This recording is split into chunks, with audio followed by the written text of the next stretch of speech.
Okay, welcome. On behalf of the Center for International Studies here at MIT, I'm John Tierman. Thank you for coming to this forum on the Starr Forum on Afghanistan. We have two remarkable guests today whom I will introduce momentarily. They will be speaking in a conversational style for about an hour, and then we'll have some time for questions. And if you would come to the microphones on the side here to ask your questions, that would be appreciated.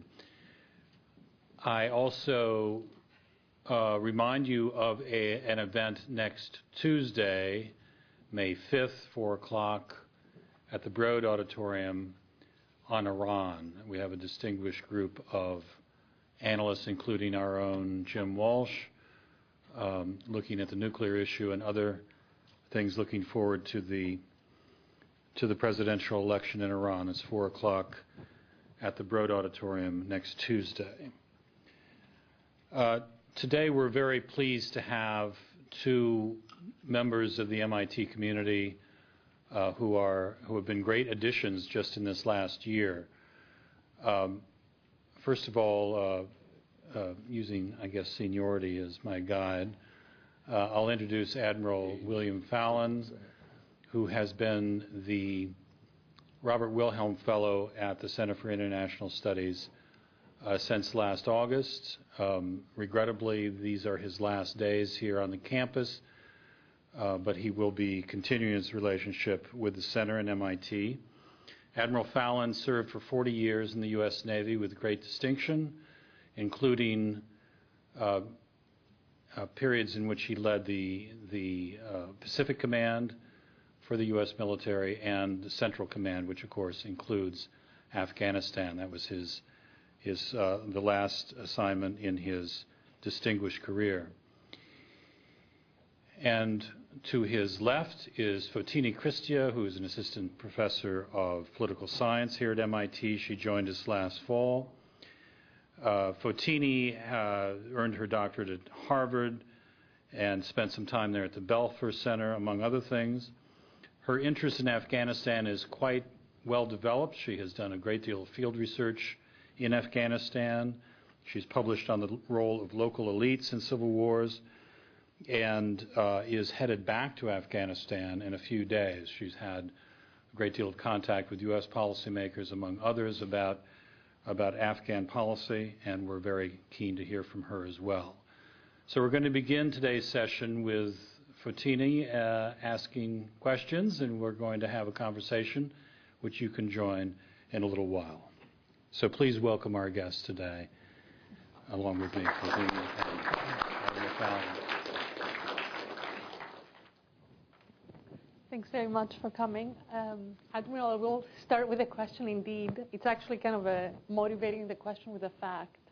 The fact that everybody in the media seems to suggest that we're losing the war in Afghanistan.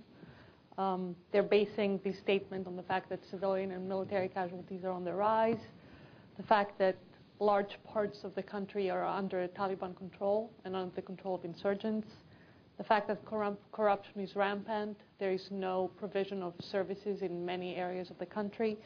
I wanted to start off by asking you to what you attribute this downward trend in terms of security and the increase in violence and casualties. Sure. Well, thanks, Fotini. First, let me welcome everyone for coming. Thanks for coming.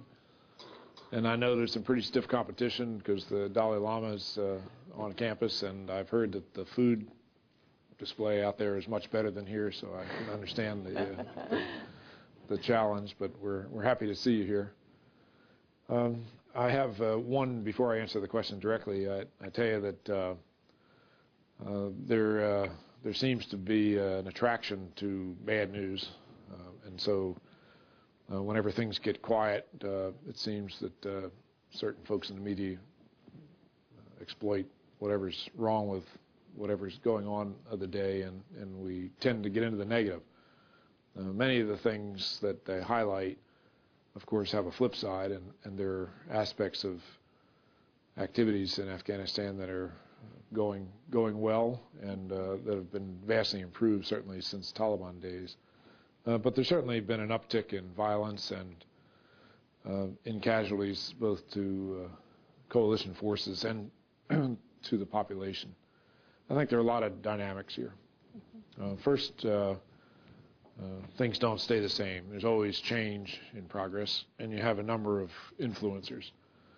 One is that I believe there's certainly some dissatisfaction with the government. Expectations were very high after 2001, and people thought that this new central government was going to really make things a lot differently for them in many respects, and they haven't delivered on a lot of these expectations. Now, how many of them were realistic is another matter we could discuss, but that's certainly a factor.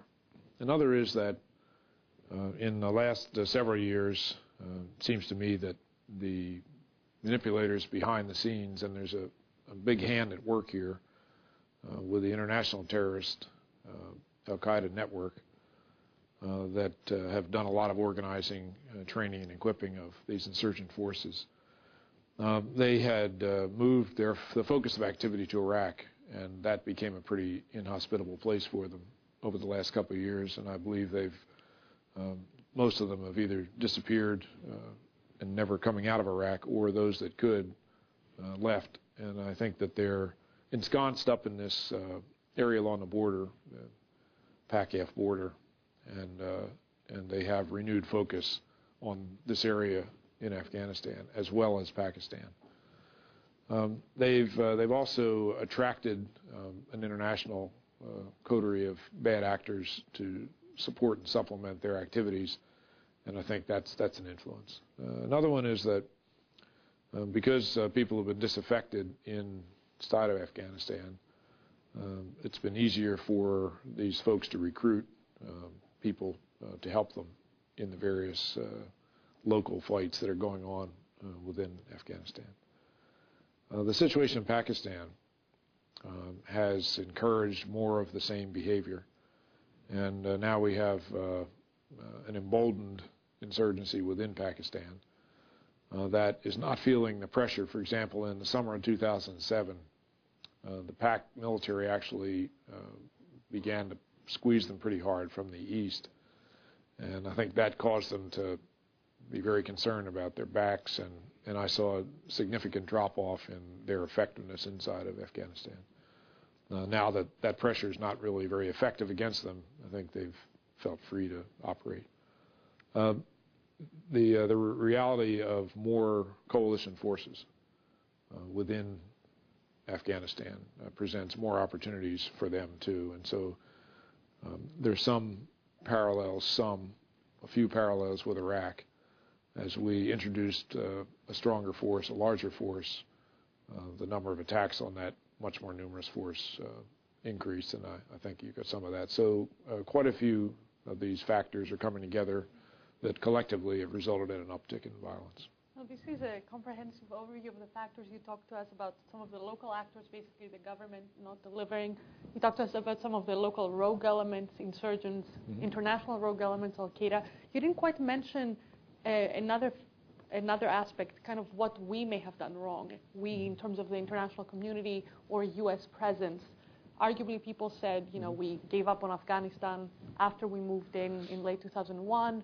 We directed our attentions to Iraq starting 2003. We basically kind of failed them. There's also the claim that there's funds that have been mismanaged, not really getting to the Afghans, but just getting spent by the internationals on the ground. So any thoughts on that? Well, sure, there are a few more factors, and there are probably a long list that we haven't mentioned yet, but if I could talk to a couple of these.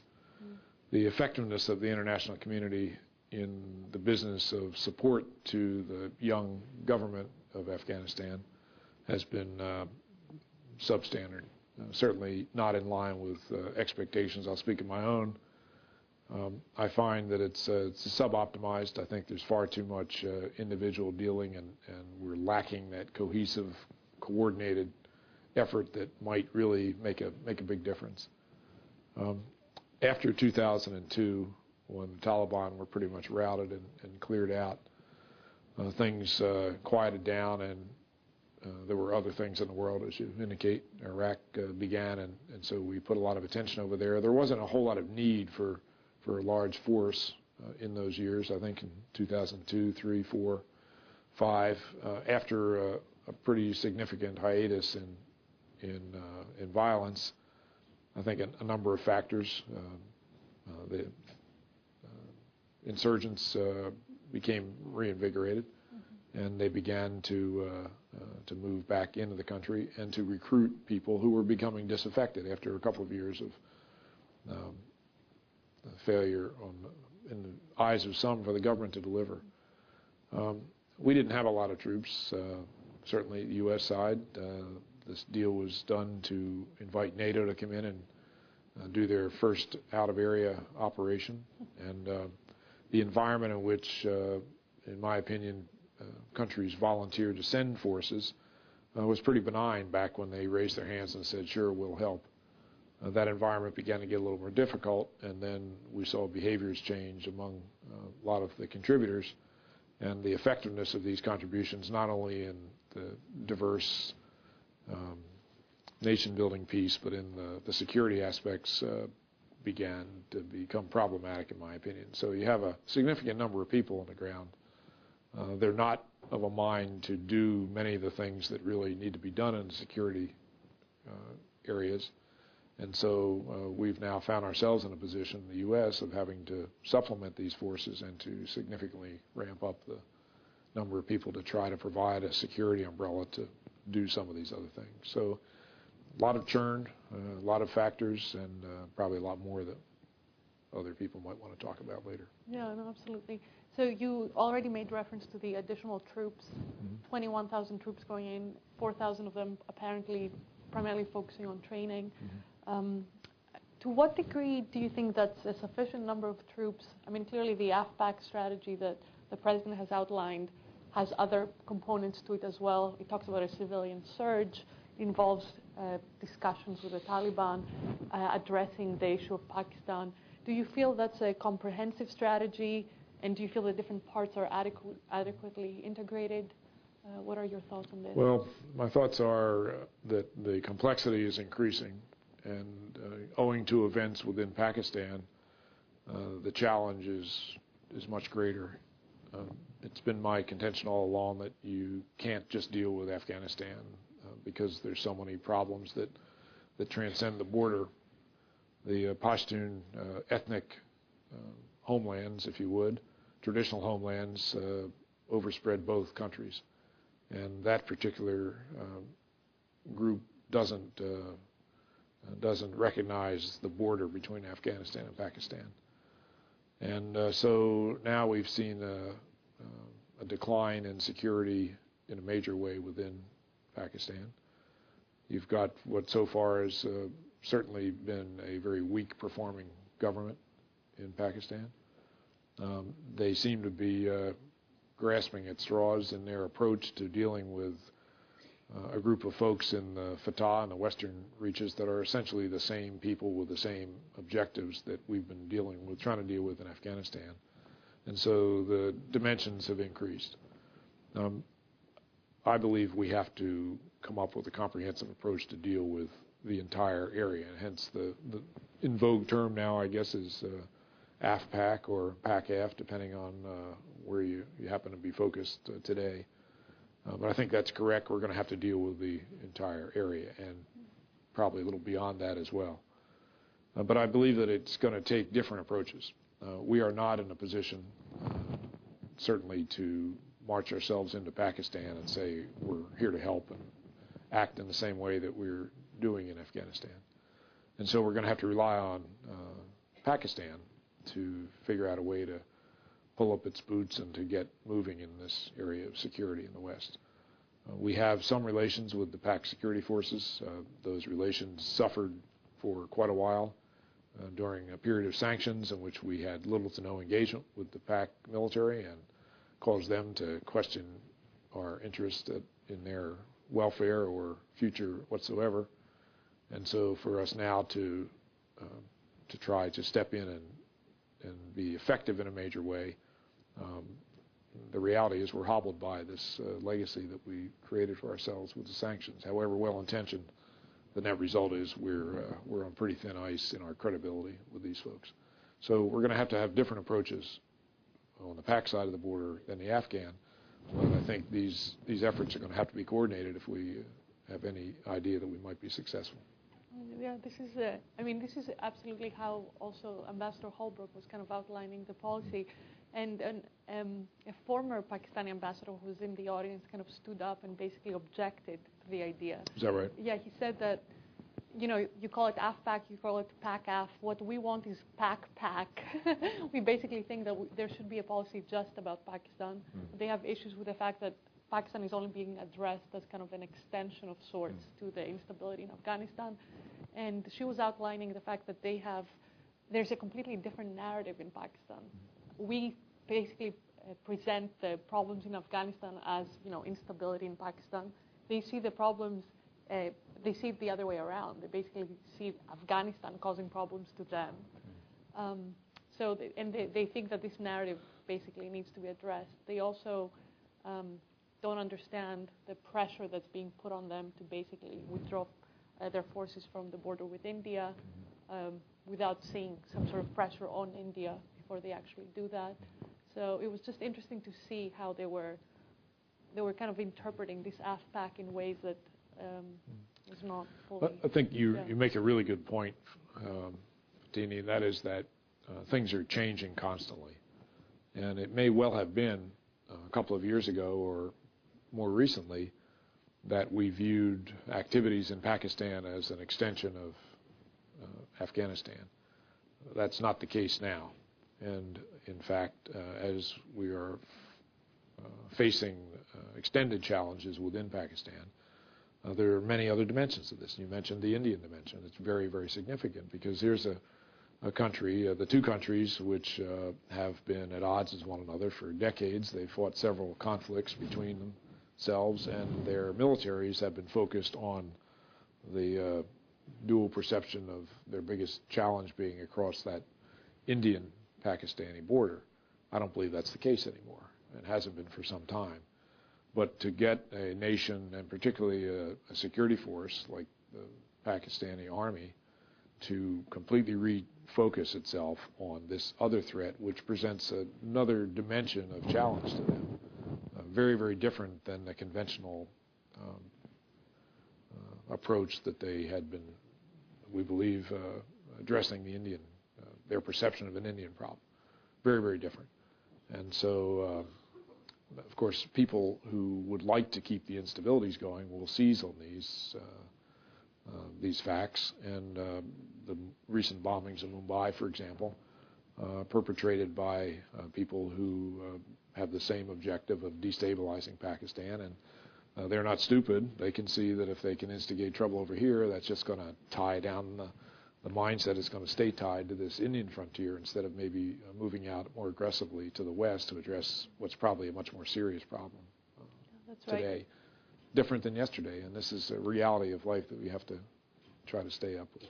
Absolutely, and the last point that the Pakistani ambassador had kind of underlined was that they have an issue with AFPAC and kind of Pakistan being lumped together with Afghanistan because they see Afghanistan as some sort of failed state. I mean, there's no provision of services, corrupt, weak government, no control over large parts of the territory. They don't consider Pakistan a failed state. Their argument was we have really strong institutions, and arguably that's the case. I mean, there's a very strong army, clearly strong security services. The issue is more a crisis of leadership. That's what they see their problem to be. And they feel that our approach is not nuanced enough on that level either.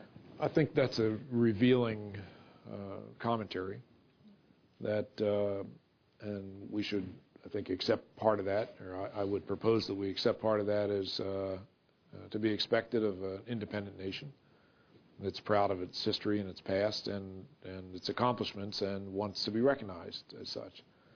And I think that's fine. We can deal with Pakistan as an entity and give it the appropriate recognition. At the same time, a bigger reality that, through my experience, is that many of these issues are, in fact, regional problems. And they don't just stop at the border. And if we're going to to have the comprehensive success that we'd like to have, we'll have to work it both ways. We'll have to work with the individual countries and their governments. At the same time, recognize that the larger picture is going to need some general attention that whether individuals like it or not, we'll have to undertake in the context of a bigger picture here. So there's some aspects that I would agree with them wholeheartedly. Others we would probably tend to disagree, and the facts are they're all together. We're going to have to deal with it. Absolutely. Sure. And I'm sure we'll be coming back to Pakistan also with questions from the audience and kind of to the regional dimension of things. I wanted to kind of probe a bit more when it comes to kind of domestic issues in Afghanistan and this whole notion of, yes, we have a military plan, we're looking at a civilian surge, we're looking at potential negotiations with the Taliban. How do you see these parts fitting together in some sort of sequential fashion? Well, do you think they're realistic, actually? Well, this is the challenge, and coming up with a comprehensive approach, and I believe it has to be comprehensive. And you can talk to virtually anyone that's an actor in this business. We'll be quick to point out that we're not likely to have the success that we would envision solely by the application of military force. Just not going to happen. There are many, many needs in this country that need to be addressed that have little to do with the military. However, there isn't going to be much progress unless there's a general stability and security, and that's going to require some military presence and activity to at least to attempt to put in place. At the same time, there are many, many needs, and one of the things that I think we sometimes have a little image issue here with Afghanistan, that we see these pictures of remote areas with barren deserts and mountains, spectacularly beautiful mountains in some areas, and you've been there many times, you know what I'm talking about, and yet it's a country that's actually has a pretty significant population of some 30 million people. There are more people in Afghanistan than Iraq, for example, and so, but they're very concentrated in these valleys. And this presents some difficulties because in some areas, very dense populations, others barren and difficult to communicate and travel between areas. But it's a challenge that is going to require many different tools and many things that are non-military. Where is the help going to come from? On the one hand, there are dozens of countries that have volunteered to send people and money into this effort. My observation is that it's not very well coordinated, and it needs to really be put up at a different level. And this is going to require international leadership, and it's going to require people actually delivering on some past promises and on some probably future I'm here to helps. We have had a number of international conferences at which governments have stood up and said, we're here to help and we will provide X, Y, and Z. And that help has been not particularly forthcoming and certainly not effective in most areas. This is going to have to change, and it's going to need substantial international leadership. I think that there tend to be generalizations in many respects. One of them is this issue of the Taliban. All the problems in Afghanistan are Taliban. I don't believe that. And we have many folks who are colored with the Taliban brush that probably would not agree with their some kind of a depiction of themselves as Taliban. Most of the people in Afghanistan that I've run across, and I would ask you for your opinion, have told me very, very directly that they don't care for the Taliban. They don't care for their brand of ideology and the actions that they had a chance to witness for too many years. So they don't really like them. And so why is it that these instabilities are spreading? Well, a lot of the issues are local. And if you recall that this is a country that doesn't have a tradition of a strong central government, it also has a population that's generally illiterate. And the means to communication and for getting word around, for getting people to understand what's going on, have traditionally and continue to be word of mouth. And they usually travel in local areas, and there's just not a national communications network. Television is the means in most of the neighboring countries is the primary means of mass communication, not in Afghanistan. Radio, effective to some extent, but even that is not the primary means. It's word of mouth. And so rumor, is spread quickly, and the veracity of many of the stories are probably questionable. But the issue of the Taliban, there are many people who I think are resisting the government, who may be fighting coalition forces, may be fighting the Afghan security forces for all manner of reasons. And the idea that you might talk to some of these people to get them to change their activities from fighting us and the government, I think is pretty appropriate activity. And I talked personally to President Karzai about this many times, and he said, I'd like to have the option to get people who are disaffected and unhappy with us for whatever reason, to try to get them on side. And to do that, we have to talk to them. And so I think you have many people that recognize this is an appropriate activity. Who they are, how do you identify the people that might be convinced to come back and help rather than hinder, is something that we aren't likely to see from the outside. It's going to be local people that are close to them, that can get close to them and see it. So I am not, I'm generally supportive of the idea that there ought to be some people that we could convince to stop resisting us. Yeah. And I think we ought to figure out ways to try and do that. We were very successful in similar activities in parts of Iraq. And again, I'm going to be very careful about drawing too many parallels here, but there's some things that we experienced in Iraq that I think have great applicability here, some others not so. But this business of being able to try to get people, they're not, all of the folks who are resisting and causing trouble in Afghanistan, I don't believe are signed up to a common ideology. And this is something that we ought to be able to figure out how to exploit if we're clever and we start delivering on some of their expectations. Absolutely. I mean, yeah, there's general agreement that the insurgency is not a monolithic organization, that there are fissures within the group that we can exploit. But several people say that, you know, right now the Taliban is winning. The insurgency is on the rise. There's no real reason for them to come to a negotiation table. There's no reason for them to actually join our side. So there's this notion that we need to move militarily first, squeeze them, you know, take out some of the irreconcilables, kind of proceed with some sort of decapitation strategy, and then once we kind of soften them up, we should be ready to take them in. So basically they're kind of sequencing the steps. And I was wondering to what degree you think that may make sense. And they also basically argue that, you know, we could think about flipping the Taliban as a counterinsurgency strategy, i.e. we take them on our side.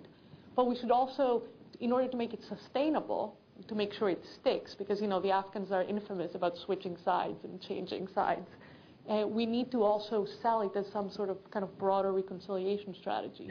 So we are trying to bring everyone in for like a peaceful outcome. Yeah. So I was wondering. Yeah, my thoughts would be, one, we ought to be very careful when we outsiders talk about inflicting a solution or applying a solution to the Afghan issues. At the end of the day, it's going to be the Afghans that are going to have to figure out what it is they really want and how they're going to be satisfied. We can help, but we better be careful about what we sign up to do. And it gets to the point that the primary responsibility for security in this country, sooner, hopefully rather than later, is going to have to rest with the Afghan forces. And because they connect to the people. The history is pretty obvious here. They don't do too well with outside domination or attempts at domination, and they resist it, and this is very, very well known. So, you know, it seems to me that ought to be pretty much in the front of our vision here. But we're not too far along, frankly, in the business of training an effective Afghan force. And there's another major factor here that is probably worth remembering. This country of Afghanistan is not an economically viable entity to date. It exists as a welfare state. It's propped up by international donations. Now, it's been, in some semblance, this has been the case for some decades. But this points to one of my number one thoughts about this whole problem. We need to have a significant effort working with the Afghans to come up with a very viable economic strategy for this place for the future. Now, there are lots of possibilities. I've seen reports, I've seen studies, I've seen results of many surveys that have been done. that indicate there's lots of potential. But to date, there's not been much delivered. And at the end of the day, it's a country that I think one of the weaknesses of the government, I believe, might be explained by the fact that the Karzai government feels quite beholden to the rest of the world. And so they are, I believe, loath to stick the Heisman in somebody's face, to push away these donors, because at the end of the day, if it weren't for the donations from the outside, the country wouldn't have anything to be able to make its way in the world. So how do you deal with that? And we can help, I think, the outside world, outside of Afghanistan, by getting our own act together to come up with a much more comprehensive, well thought out application of these resources that we are throwing at them. And my observation is, I don't know how President Karzai himself has enough hours in the day to come meet with all these delegations that keep showing up on his doorstep to say, we're here to help. Aren't we great? You know, here's what we're going to do for you. And fine, let's do more instead of talking about it. Enough. Sorry. No, you've been very cautious about kind of drawing parallels with Iraq, but I can't help but ask a couple of questions in that regard. In the context of Iraq, you have a country with clear, high oil revenues, something we don't have in Afghanistan, high human capital, something we're lacking in Afghanistan, a strong past of robust institutions like the army, for example, lack of that in Afghanistan, and it still was so hard to get to the sort of stability that we've come to now. A lot of people arguably say, we're also very lucky. How do you feel that's going to play out in Afghanistan, where we need a lot more than luck? The starting point is much lower for the reasons you cited, but people have high expectations for a better life. The best indicator of that is the huge improvement in education in terms of numbers of young people that actually have access to schools and are attending. And I found it very, very interesting that it seems to be a very high priority with people all over the country, given half a chance to get their kids in schools and to try to have a better and more opportunities for them.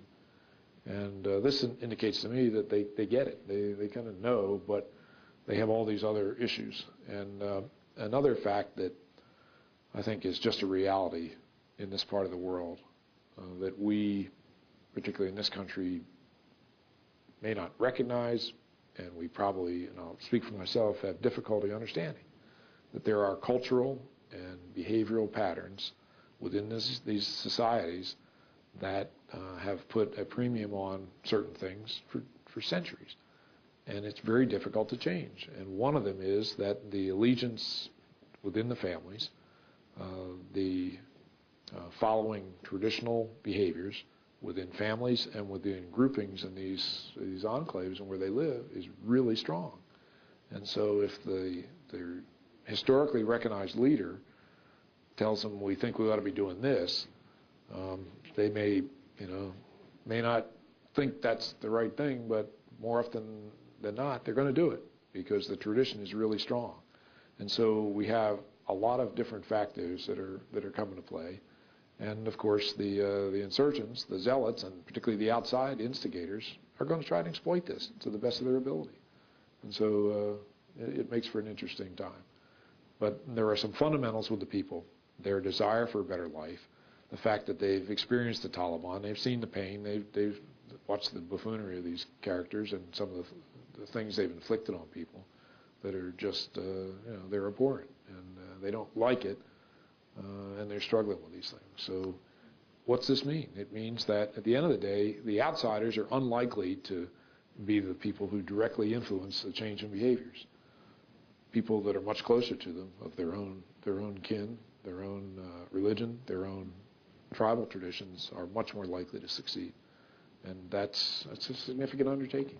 This is not some little lab, a classroom where you kind of experiment. This is 30 million people who have been leading very, very different lives than we have. So it's not going to happen overnight. No, absolutely. But why do you think the existing leadership has kind of failed so far? Because after all, I agree, it's not going to happen overnight, but it's been 8 years. And, I mean, some people argue that it has been very exclusionary. It was basically the Northern Alliance and the minority groups being overrepresented that made the Pashtuns, kind of the plural group, feel marginalized. And after all, they're the ones who are predominantly leading the insurgency. We don't when you keep on telling me, oh, people come and tell me X, Y, Z, and they want education, they don't like the Taliban, etc. There are clear selection effects. I mean, the people who come and talk to us and want to tell us all these things are the people who are clearly kind of friendly towards our presence there. I haven't talked to any minorities who actually want the U.S. to leave. So I'm just trying to suggest that there seems to be something in the existing leadership that hasn't worked. Yeah, well, it hasn't delivered. Again, exactly. Expectations were sky high, and now it's difficult. I mean, you're in the business of coming up from a really low level, and lots of activities going on. These institutions are a national institution within Afghanistan is a new idea, and trying to get people that are competent in these various areas, who are willing to stand up and actually be a leader and do things, and to take the heat they're going to receive from people that have a different view and don't like it. This is tough.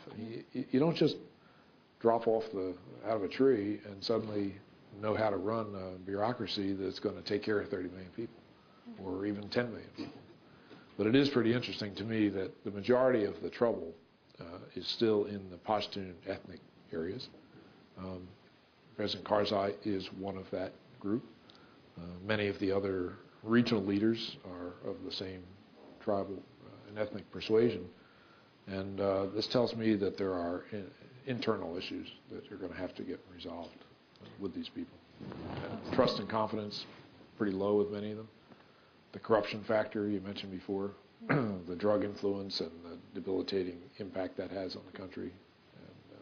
And, Talking about leadership issues, there are elections coming up at the end of August, and there was already some sort of constitutional crisis as to whether we keep the president till August or whether there's going to be some sort of transitional leadership.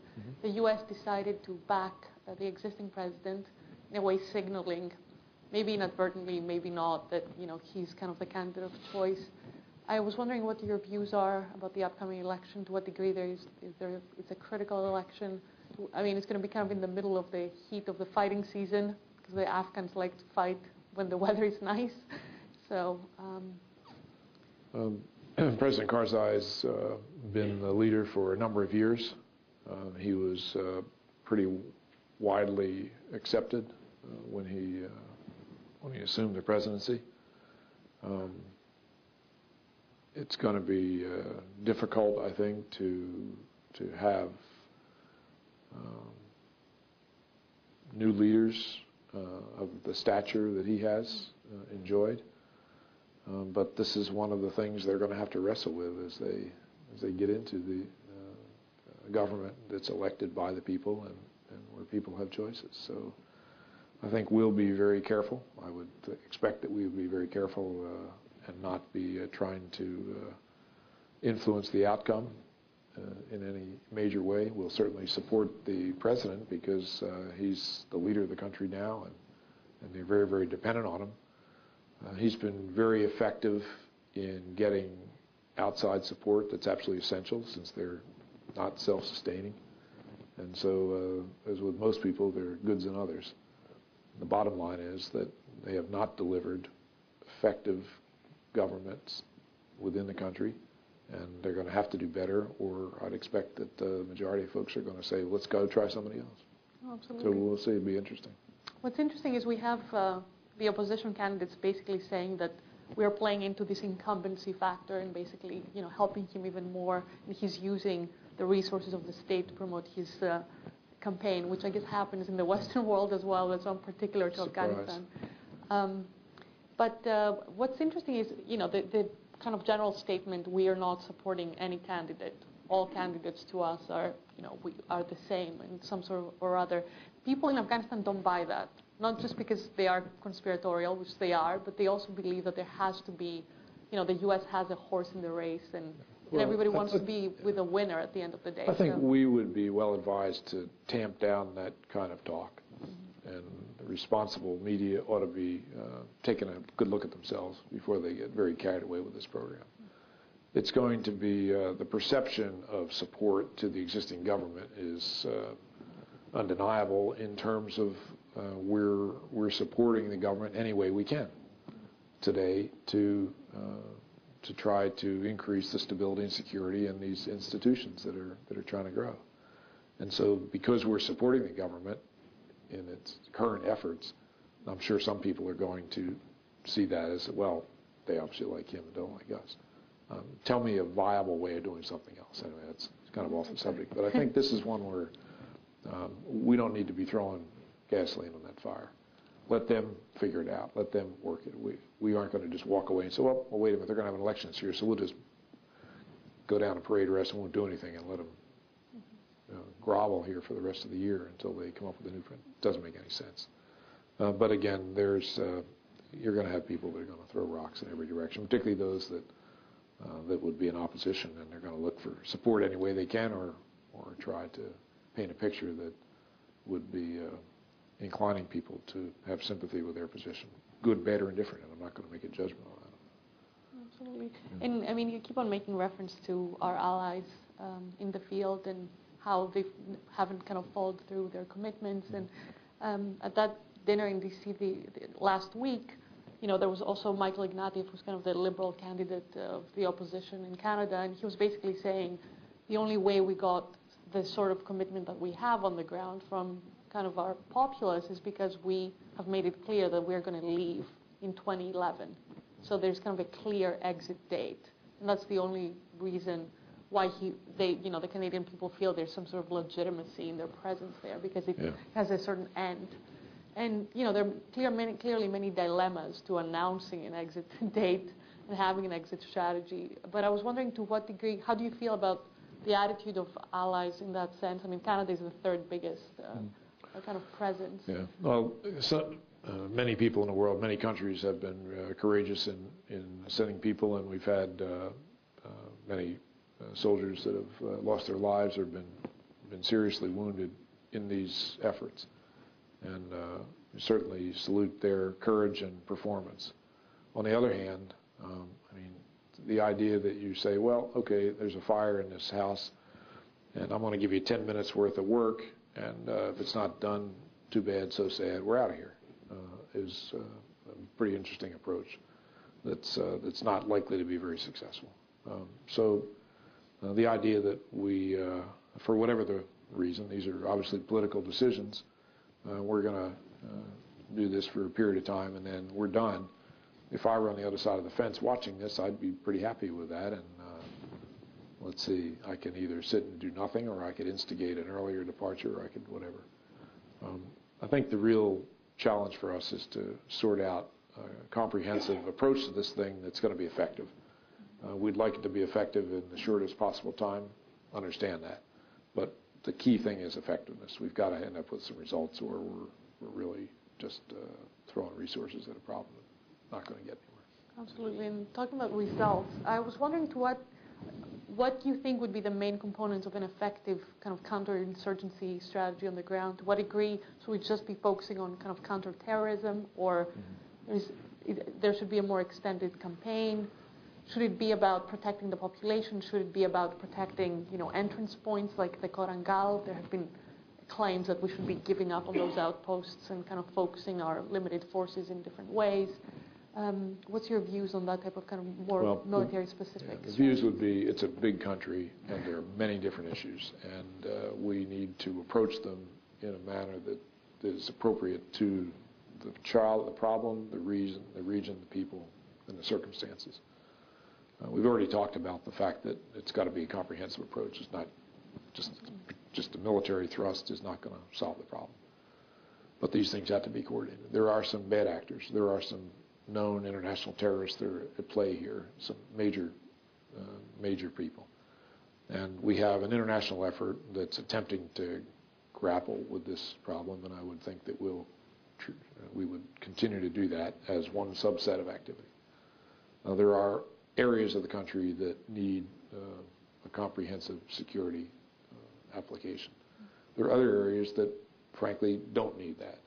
And there are areas that need a big boost in governance and in rule of law and things like that. There's a reluctance, you've already heard from the new administration, at least in the pieces that have kind of come out, in trying and attempting to take on everything that will solve all problems in Afghanistan. Not likely to see that. It appears that our policies are going to be more selective. We're going to try to bite off chunks of this that are reasonable and not just try to solve all the problems at the same time. That we will try to use our military people to do the selective security tasks that we think are highest priority, and we'll try to use other means to approach the overall picture in a more comprehensive manner. So the answer is there's no simple answer. There's no one behavior that's going to be appropriate, I think, for all things in all parts of the country. We're going to have to be clever enough to do it, and we're going to have to, I believe, allow the leaders, the security leaders in our forces and the Afghans, and those that are trying to, we hope, orchestrate a more comprehensive approach to these other challenges within the country, to have the means to do what they need differently as appropriate in different parts of the country. So, we can have, it seems to me, large-scale objectives, high-level objectives, and desires, and then the implementation of these things is going to vary depending on the circumstances, and that would be an appropriate way to do this. I mean, you rightly put a lot of emphasis on kind of the different means, and some have been more controversial than others. What comes to mind is the use of predators and kind of predator drones, and the fact that there's collateral damage and people get really upset at them on the ground, weddings being targeted, etc. So what's your sense of use of such technology? I mean, what's interesting to me is people in Pakistan are complaining about them. At the same time, the Pakistani government is actually requesting the transfer of technology to Pakistan. So just wanted to get a sense from Sure. you. Well, this is a case where we have to be careful about our discussion. And we've now moved across the border to Pakistan. And the use of these unmanned vehicles is primarily because there doesn't appear to be any other viable way to actually get to some of these characters and some of the problem areas. We are not likely to move our own forces on the ground to try to deal with this because it's extremely difficult for a host of reasons, and it would require incredible support to be effective, and large numbers of troops. The PAC mill have not demonstrated an ability to be effective in this area. And so it either stays completely no man's land where we do nothing and just watch, or we try to do something selectively. And this is the key word, I think. Trying to figure out what the right balance is of being, at least having an ability to threaten and not allow these people to just have complete impunity, act with impunity up here. At the same time, recognizing that sometimes, although it may be great new technology, may not be as precise as we would like it to be because of the lack of intelligence and the inability to really have the eyes on the ground that you'd like to have if you had this responsibility. So I think this is an application of force to try to have some effect on the bigger problem, but as with most things, there's a cost to be paid, and you have to be making decisions on where, when, and how. The circumstances of the situation, I think, are really key, and this is why this is complex, and why it's a challenge. But the other option would be to just cede the whole area to the Taliban, the Al Qaeda, and the various other groups that are acting out here, until such time. And again, this is one where, at the end of the day, the effective solution is most likely going to have to be PAC military or some influence of the government to address the issues. We are not likely to be particularly effective in this area. And so this is a stopgap, if you would, in some respects, an attempt to engage and to have some influence on the bigger picture with the limited means that are available.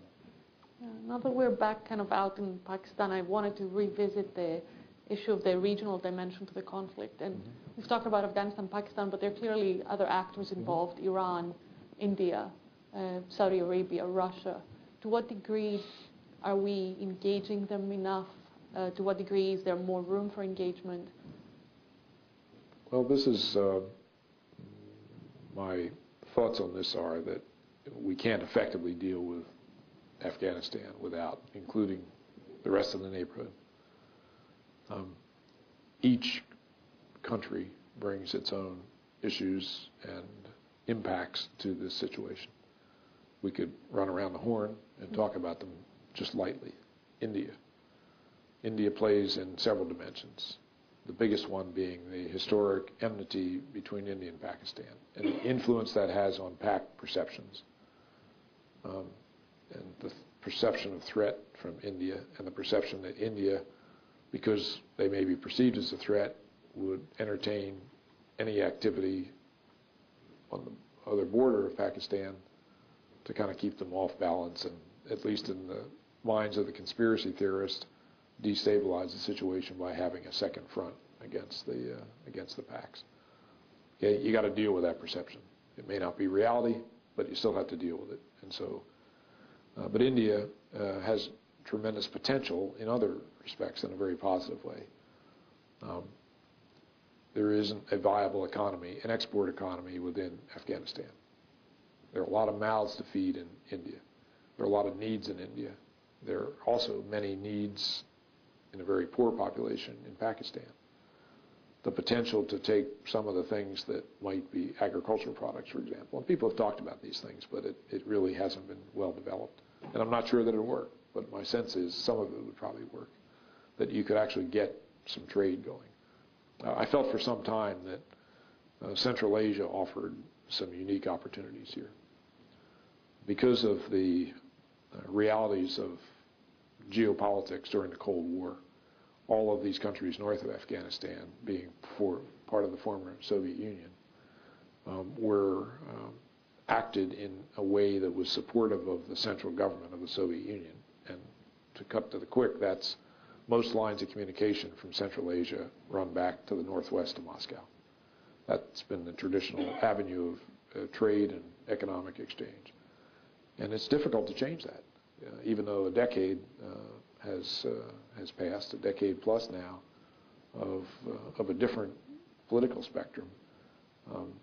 There isn't much infrastructure that comes down to the south and east. So there's a tremendous amount of potential, and Afghanistan sits right athwart what could potentially be a major trade route, as it used to in the old days, but this time going from Central Asia down into South Asia and maybe back. There are a lot of resources in one area that are lacking in the other. There are a lot of people in the south that need many things, so there's potential here. But India, perceived in negative ways and probably more than positive, could be different. Iran has played a mixed role in Afghanistan. They have been throwing gasoline on the fire to some extent by supporting some of the insurgents. During my watch, they provided some military support to the Taliban, which seems pretty incongruous at first glance because they're on opposite sides of the spectrum here ideologically.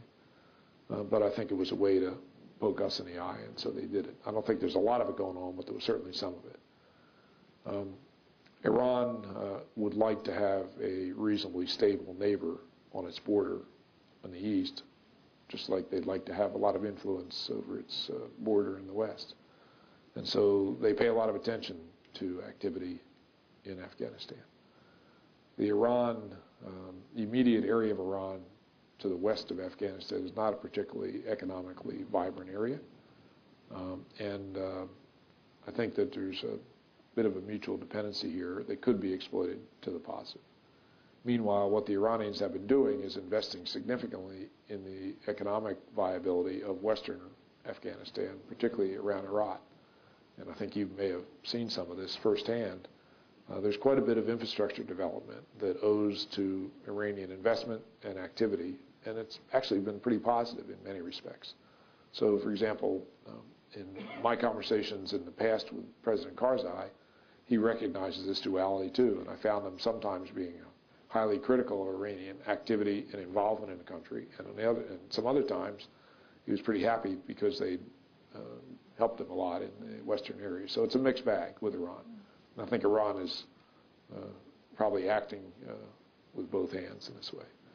So lots of neighbors. We could spend more time. I think it's, why don't we just go to questions and see what people have in their mind.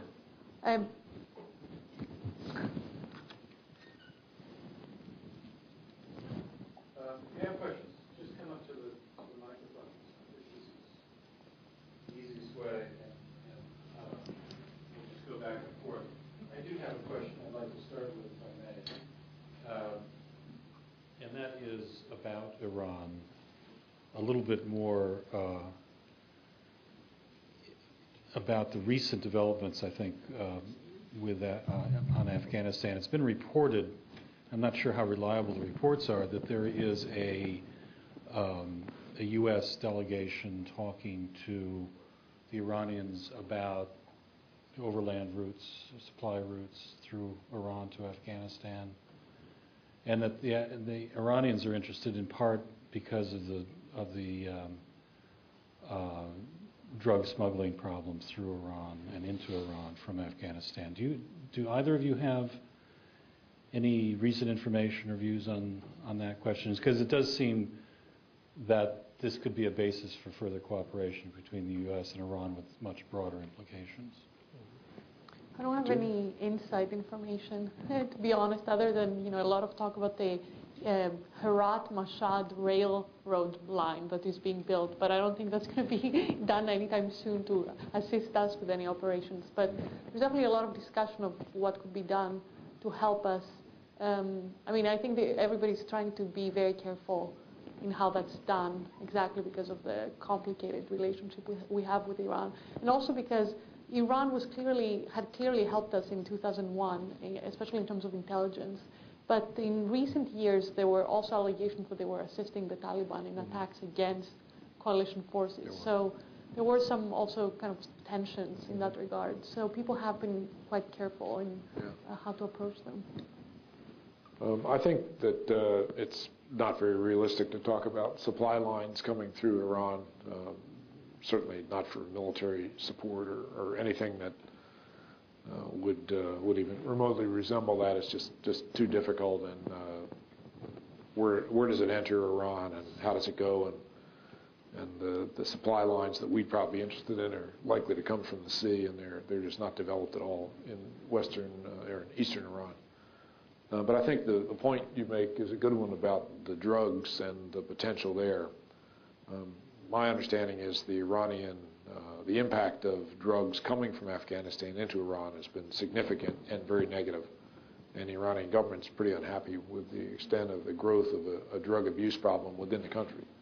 So and this is interesting because most of the other neighbors, in fact all of them, every other country that borders or is near Afghanistan to the north, also is very, very upset with the drug traffic through their countries. And most of the stuff is transshipped up through Central Asia.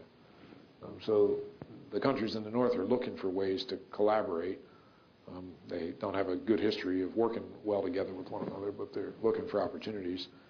They tend to view Afghanistan as just a problem, and there's a legacy here too. And again, it's so interesting that the history here has such an effect. But I think for a minute back to the 1980s, when the Soviets were in Afghanistan, they'd attacked from the north, and a lot of the people that were doing the fighting, in fact, were former Soviet citizens, soldiers from Central Asia. And so as I went back into Central Asia and talked to these people, they had very negative views of Afghanistan. Much of this is owing to their own history of a bad taste in their mouth, and it's a bad country, stay away from it. It's nothing but trouble. You guys shouldn't have gone near the place. Just let it go. Ignore it. But anyway, back to Iran. The fact that Iran's got a major drug problem, and we don't like the drug issue either and would like to do something about it, there may at some point be a basis for cooperation here. It would seem to me that that would be one piece of common ground that we ought to be able to find pretty quickly. Very good. Question. Step up to the mic, please. So we can For Admiral Fallon? Sure. I was wondering, how do you think you could shut down the drug trade in Afghanistan? Well, I don't think I could. What role do you think the United States could play in that? Well, again, we're back at the business of what are we going to do as an outsider to change behaviors that have been ongoing for centuries.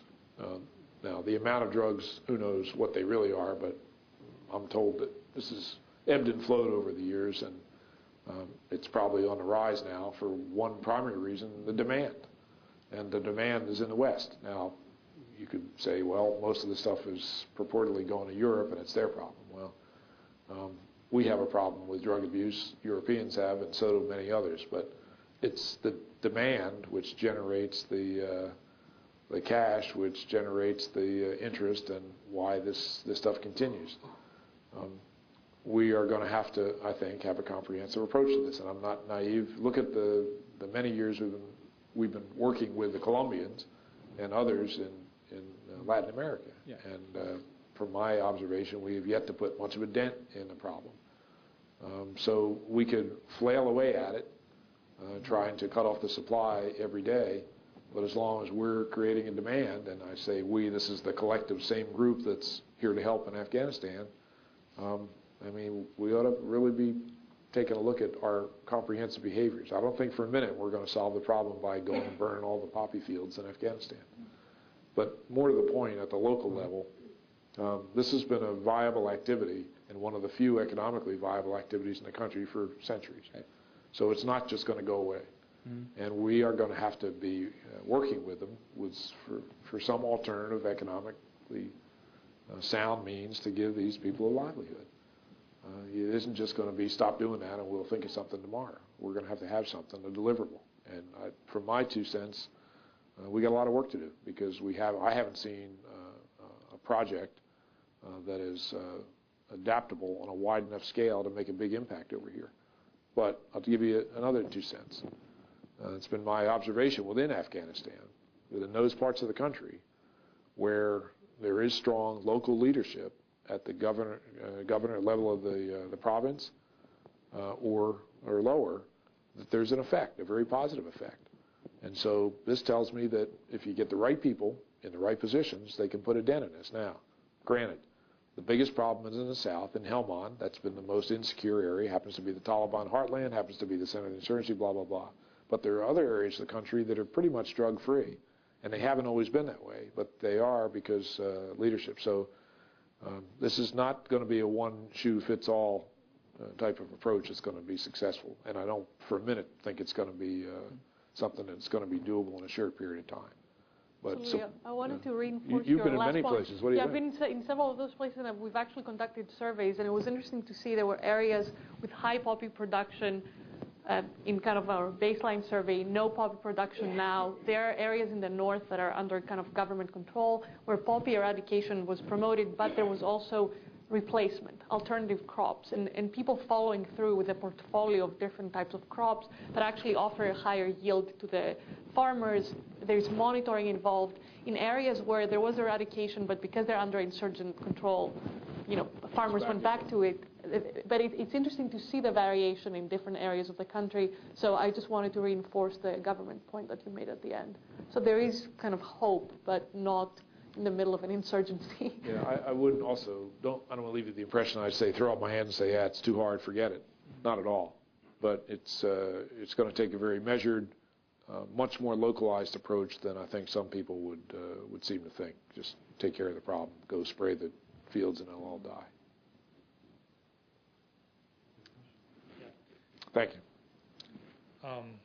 So why is it so difficult to engage Europe, for example, into this fight against the extremist Taliban and so forth? Why is Europe seen to be, we understand the problem, but we don't feel like it's really ours. I guess I'm trying to understand what's Europe's stance on helping what we think is for the best, for the better for the world. Yeah. Well, I think there's a strong desire to help, but there's not much willingness to take any of the consequences. And unfortunately, when you are trying to deal in security and using military force, there's some danger here, and there's a general unwillingness to accept any risk. There's a strong aversion to casualties, and the challenge is that however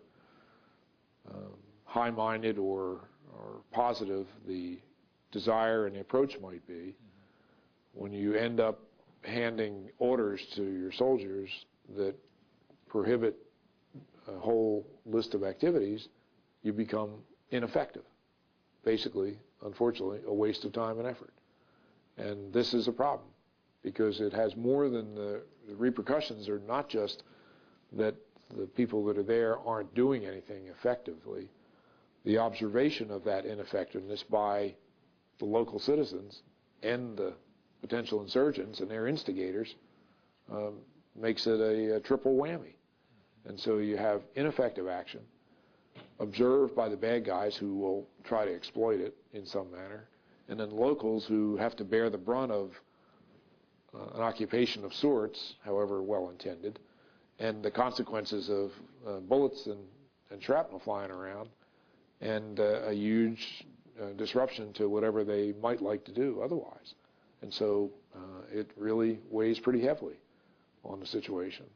So it's pretty easy for somebody like me to say in my previous life, hey, get with the program, guys, or just get out of the way. But on the other hand, we didn't have an alternative to the get out of the way before, because we didn't have an appropriate number of folks that we could throw at this thing. I think that may change over time, but it's one of these things where you're always trying to find the right balance. But if you're going to really help, you need to be able to roll up your sleeves and get to work, and just not seeing it. And then, again, not meant at all to denigrate what have been some very courageous activities in some countries, and some units that they've sent have done particularly well. But the tendency of late has been to put more and more restrictions on the activities of the people. And I can tell you from my firsthand experience, some of the soldiers are very frustrated from some of these countries. They want to help. They know how to be effective. They're well trained, but they just can't do it. So it's not that the Army is telling soldiers that they can't, these are the rules of engagement, you can't go do this. It's the countries themselves that are saying what you can do, what you can't. Sure. I mean, we'll put operational rules on people for various things, but the fundamental issue here is that the word that's used are caveats. The caveats they come with preclude them from being effective in many instances. Thank you. And it really makes it difficult for the commanders, because as they have to meet a challenge, they've got to consult a rule book here to see if they can use that particular prescription. Pretty difficult. As a European with, I think, a Greek presence of 80 people on the ground in Kabul, I just want to say that I don't think they're completely, the presidency is not completely useless, in the sense that they do have a comparative advantage in training. So I could see how now, with the need to train an army, an increased number of people for the local police, I could see how the Europeans could at least maybe offer more in terms of that. So trainers, or probably help build kind of the civilian surge that's envisioned. But I would agree with you that in the military side of things, they're very constrained. Do we have a question over here? Thank you very much for being here. It's an honor to be in your presence. My question is, you use the phrase bad people about 7 or 8 times about insurgents. Bad actors. Bad actors, yeah. And let's pretend I am an Afghani guy who is patriotic, religious. I can believe anything I want in my country, and defended my country about 25 years ago against the Soviet soldiers. Why should I believe that you are a good person, or the American side, the soldiers who are dressed like Martians, as far as we are concerned, that you are right and we are wrong? And what makes this different than Vietnam? Well, I think there's a lot different, but I would say that I would invite you to observe my behavior. And that the things that I'm doing, if I'm a U.S. soldier or Marine or another service that's trying to help, would be that we would do things that would try to convince the people that we are there to help the population, and that we will be selective in our application of force, which I think we try to be, that we are supportive of the tenets of good governance and the basic needs of people, and supporting their elected government to try to deliver these goods and services, and that we basically conduct business in a manner that would be convincing to the people that we are there because we care about them and their futures, and that we're trying to make a difference in a positive way. And that's the bottom line. Wouldn't it be a better idea to send a Peace Corps instead of military? Where are they? Are you a Peace Corps member? No. Do you know how many there are? A handful. And the Peace Corps can do some things. But this is a rather naive idea, pardon me, to think that just goodness is going to flow out of the sky and spread over the land, and everything will be wonderful. You have to have some stability and security to effectively have these other instruments bear fruit. The ground has to be fertile. And so, my experience, I'd like to use the minimum amount of force to provide some basic security for people so that these other things can happen. But you can't, it's wishful thinking to just say we're going to flood the place with people who are well-intentioned. The people have to be trained, and they have to be able to get results. And most Peace Corps people that I've run into are terrific, but they're working in very benign environments in which they're able to use their talents. And many of these talents are educational, teaching people things. But there's some very significant basic needs in this country that are not going to be met just with Peace Corps people. So, you know, we're trying to come up with the appropriate blend and mix of capabilities that will get the results. But I wanted to follow up on this because you spent a lot of time on this. Yeah, and I appreciate kind of the fact that indeed there are stereotypes that the U.S. presence is confronted with. And I want to bring up an anecdote from a couple of kind of patrols in the South. You know, some young soldier basically went and met with his group of people, you know, helmet off, flak jacket off, just really trying to be, you know, as close to them as possible. Basically went and said, just, you know, like, we want to help you here. Just tell us what you want. We can build you a well. We can make an irrigation canal, a micro hydro generator. What is it? And the Malik, kind of the local leader, basically said, no, we don't want any of that. Just stop bombing us. So just to give you an example of someone who's like, some brilliant young soldier who really is trying to kind of sell this new notion of see what I want to do for you, and the existing stereotype, no, you're one of those that just bomb us. Similarly, in a different context, they went to a different village. They said, you know, we know there's Taliban in your village, but we need to figure out a way to work with this. After all, we can't kill them all. And the Malik said, you can't? Why? Just shoot them. So just a different approach of, again, like some of these people not necessarily wanting what we have to offer, or not believing that this is what we're about. I think this is really terrific. As we get into this discussion, you bring up aspects of this that are very pertinent. And it's a real dilemma when dealing with people at the local level.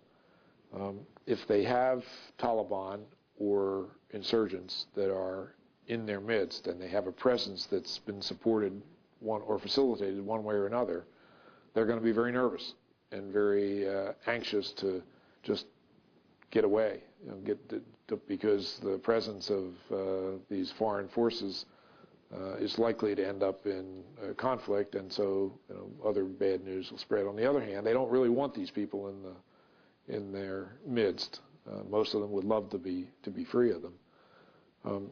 I think you'd like to, from the coalition forces, the security forces would like to be very selective in the use of force to try to remove the most threatening element of it and not disturb the rest. But sometimes that becomes problematic, and again, it really requires very thoughtful, localized applications.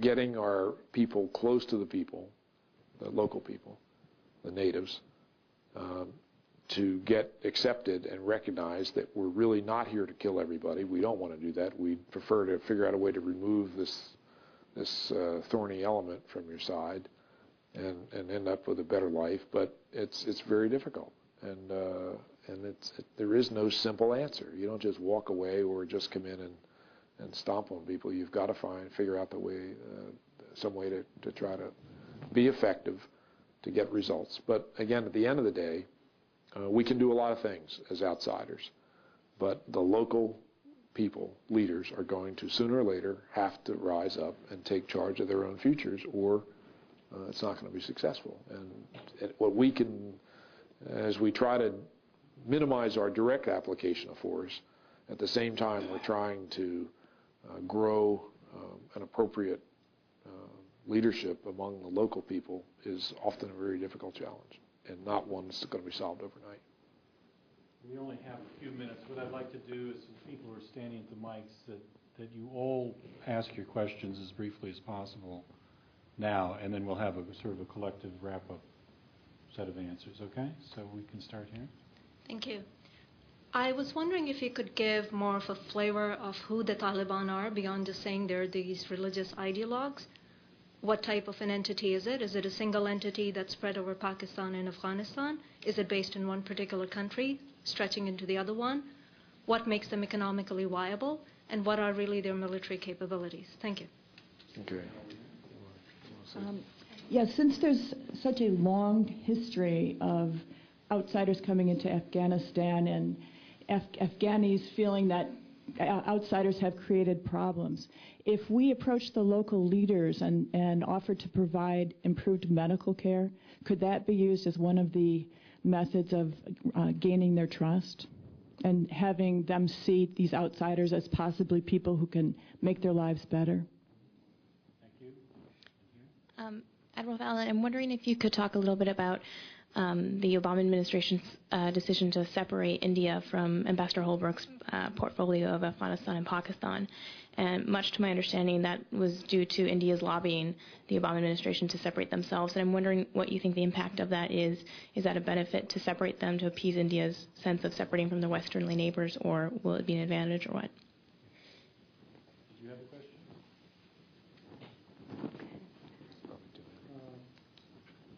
I'm Wahid from Afghanistan. What's happening today in my country, I believe it's the result of 30 years conflict in the country, which started from the Russian invasion in 1978 when I was a kid. So I was wondering how the sufferings now, it's all the result of interventions from outside. So we have the international troops in the country, and which helped the administration to bring peace. And you are talking about the local leaders to come up and take the responsibility.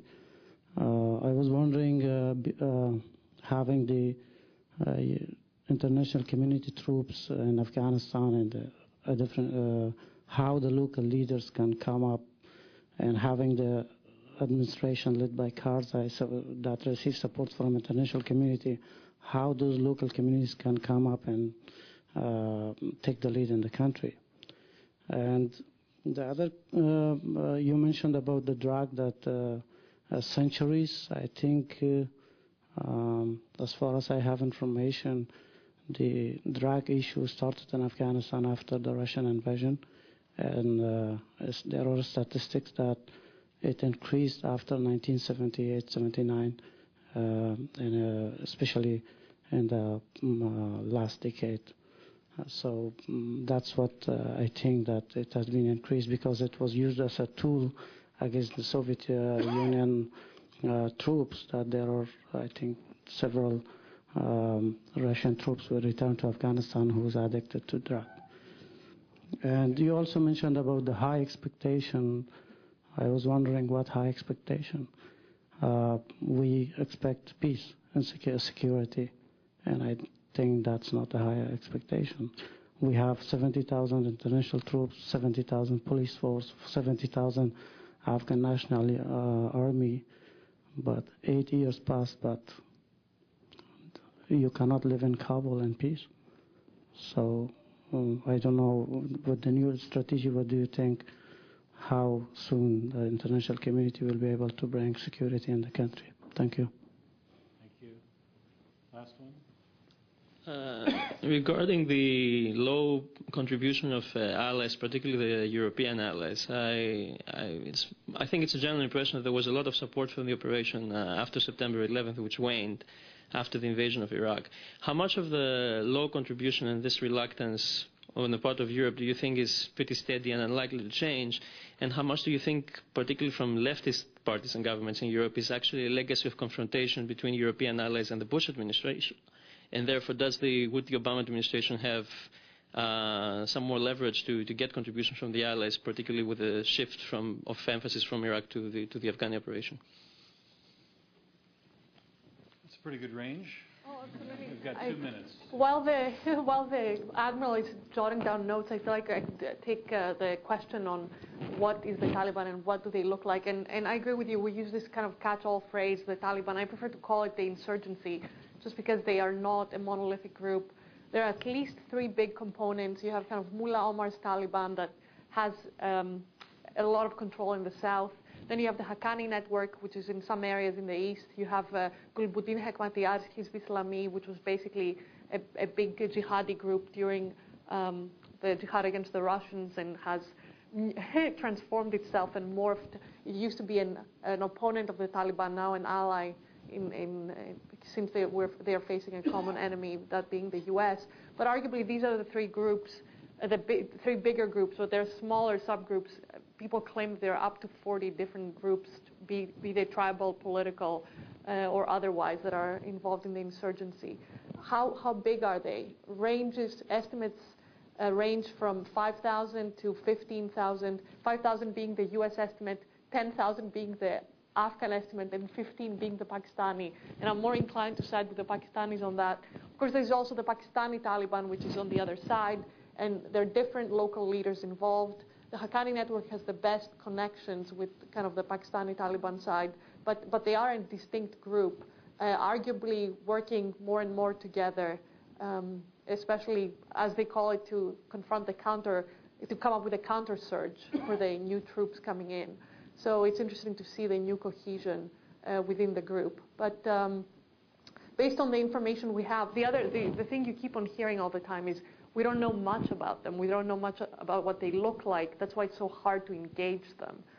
We don't have the same degree of information that we had about kind of the tribal structure in Afghanistan, and that's because the Taliban is not necessarily tribal. You have former elements of the jihad that play a big role in the composition. You have some warlords that were marginalized by the Karzai government that are upset, and they're involved too. You have tribal elements. You have kind of mullahs that were not part of the Malik system but rose during Taliban time that are now involved. So it's a very kind of a mosaic of actors, basically. That's terrific coverage. You said it well. Economic viability. Yeah, actually that's an important part, because the New York Times had a piece yesterday trying to suggest that it's really poppy that's driving this. And people say that actually the first source of income, and that comes from actual Taliban sources, is remittances from abroad. So rich Saudis basically funding, not even necessarily through a government channel, I mean personal donations that are vast to the Taliban, and actual suggestions of how they could define going on with this without even using any of the poppy trade. So just something to keep in mind. This points out another one of the many dilemmas in this business.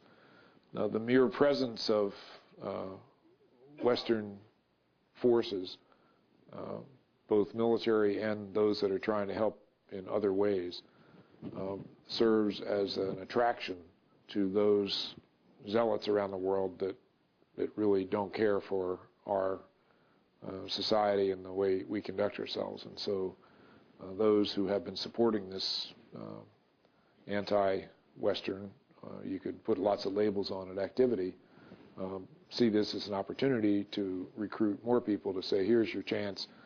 Iraq probably gone now, but here's today's chance to be a martyr and come get rid of these guys. So you're trying to do some good on the one hand, but you've got to struggle with some other things.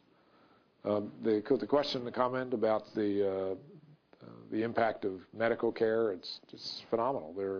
There's a very, very significant need for this kind of help in this country, and in places where clinics have been established, people have flocked to try to get their people seen. And as you might imagine, in these primitive societies, there are many, many needs.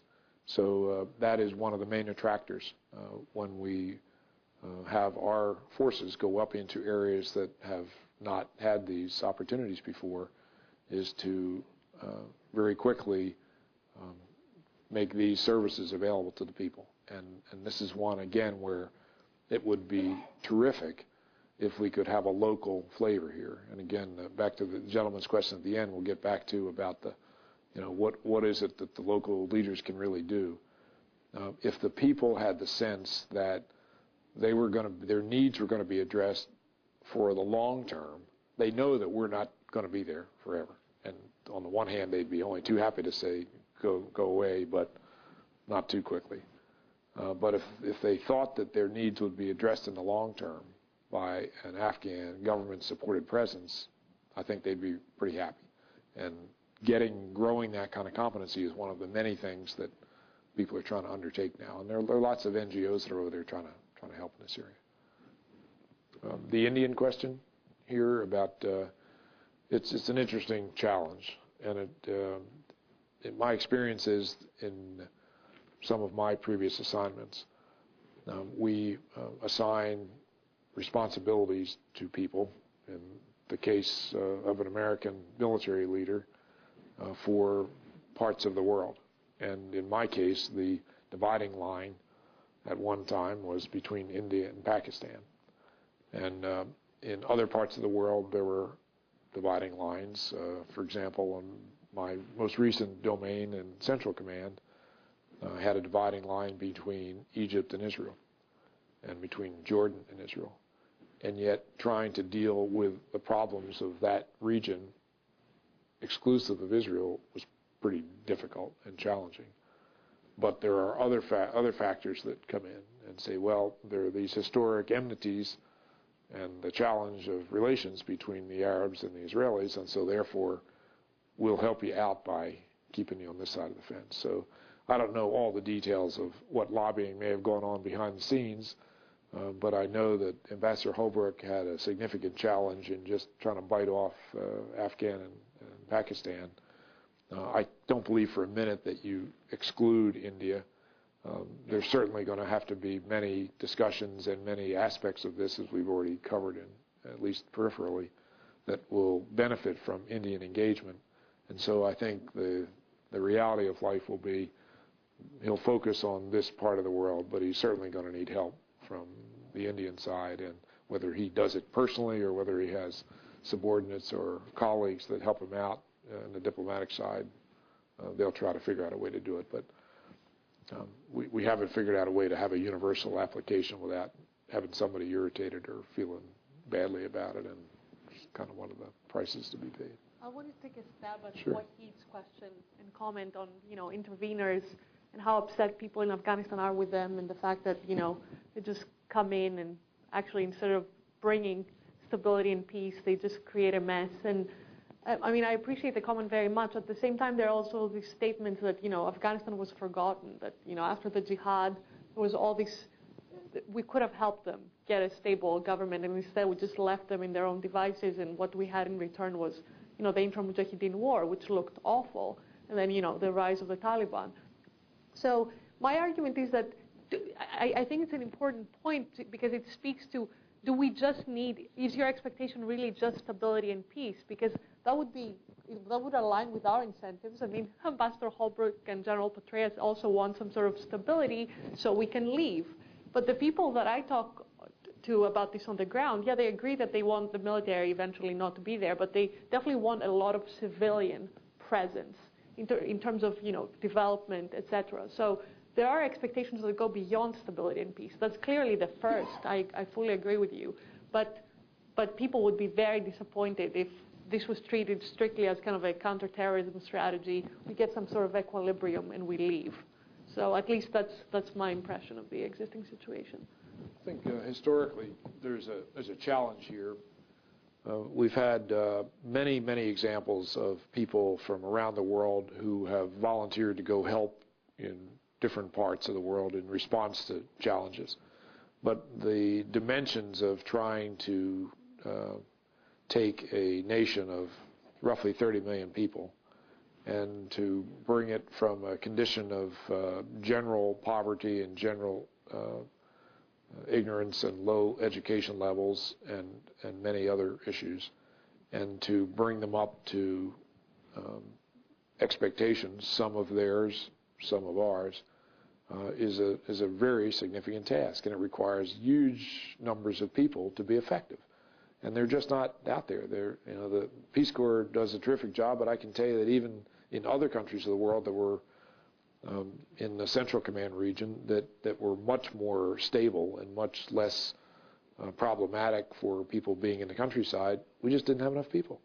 I would have loved to have had. I went back to State, to Secretary Rice, and said, if you could quadruple the number of people, I'd guarantee you we'd find places for them in a heartbeat. We've been working with the ambassadors there. They love them. But they're just not available. Now, we could do something about that collectively. And some of us that have been here in other audiences, not just money, it's just people volunteering to do something else other than look at themselves. We would have to have significant behavioral changes among ourselves to encourage our young people, and they do phenomenal tasks individually, but to get much greater numbers of them to say, hey, I'll go do this, I'll help them out. And let's make a huge difference. The needs are certainly there. But the dimensions of the challenge are very significant. I guess probably the last one is the European contribution. Just to talk about this for a minute. First of all, there's a difference here. The major European contribution in the security forces came in as a result of this decision within NATO to go outside the traditional boundaries of NATO. Self-defense, Article 5, will protect ourselves, and this was a huge step, and one in which, again, I think there was a lot of reluctance to do it, a lot of debate initially. They finally agreed, but the environment was pretty benign. It wasn't particularly threatening. It changed, as many things have, and now it's very challenging, and there's just a huge aversion. It isn't just the people. When I was there, and I know our counterparts in Europe, and certainly General Petraeus now, have been trying to lobby these folks to cough up lots of different things. There are a lot of choices. We need helicopters, still do. We need all kinds of support equipment and things that would be very, very helpful. But there's a great reluctance to, I think, risk certainly the people and the treasure. And the fear of, when are we going to end this thing? How long are we going to be there? Well, I don't know how long we're going to be there. But the better we can cooperate and the more effort we can put together quickly, the better the chance that we'll be able to get out of there sooner rather than later. The last point about, because there's a new president, is this going to change things? Probably not. The talk was big. There were some expectations, certainly in the media, but based on the first meetings that I've seen the results of with NATO, there hasn't been any great outpouring of new support. So the heads nod, but the feet aren't following. And so I think that we have what we have, And I would expect that the way things are likely to play out is, because it's not going to be over tomorrow, it's going to take a while to do this, that those countries that have decided to draw a bottom line into this and say we're done, they're going to go. And we'll probably end up having an increased presence of some degree till we can get the thing stabilized to the point where we can pretty much get out of there with security forces and turn it over to the Afghans. Anything you want to add? Heard about as intelligent a conversation as you're going to hear on Afghanistan this year, I'm sure. So let's thank Admiral Fallon and Professor Christia. And thank you for coming. We'll see you next time.